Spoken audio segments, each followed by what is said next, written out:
The third round of this project is actually really fun because you're going to be squaring off the circle that you've just made.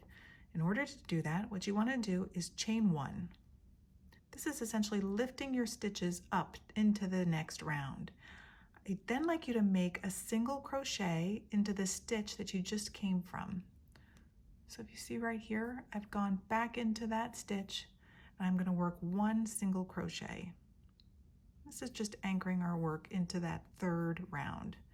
So you did a chain 1 and a single crochet into that stitch. Now you're going to work 4 single crochets. 1, 2, 3, 4. And where you've arrived is actually in the middle double crochet of that cluster of 3 that you just created in the row below. It's at this point that you're going to start squaring off that circle by working 2 chain stitches. So there's 1, 2. Now work 1 single crochet right back into that same stitch. So put your hook right back in and work 1 more single crochet. Now we're going to work over to that same middle double crochet. So 6 single crochets across. There's 2, here's 3, 4, 5, and 6. All right, let me just zoom in so you can really see what I'm talking about.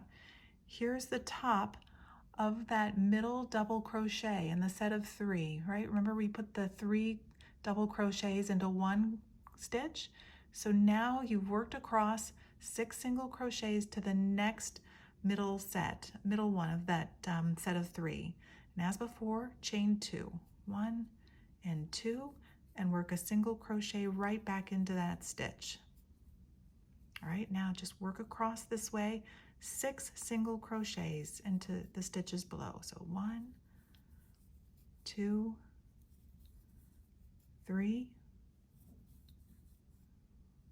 4, 5, and 6. Okay, so here we are back in that middle stitch, and we're ready now to square that off by chaining 2, 1, 2, and a single crochet right back into that stitch. Now we just need to work across 1 more time that last cluster of 3 double crochets into 1 stitch.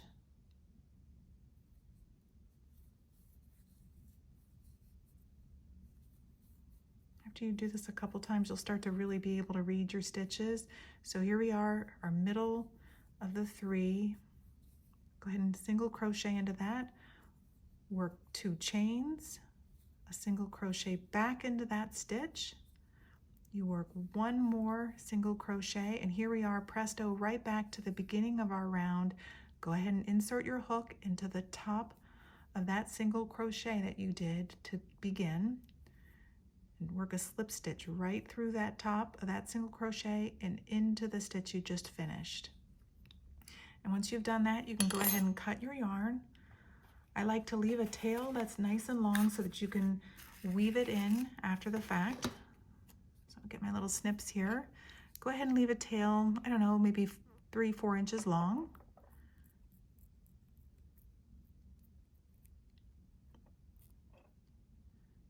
Shouldn't be the hardest part, right? Just giving that a cut. And once you've cut it, just pull it all the way through and you're good to go. You'll be ready to weave that end in.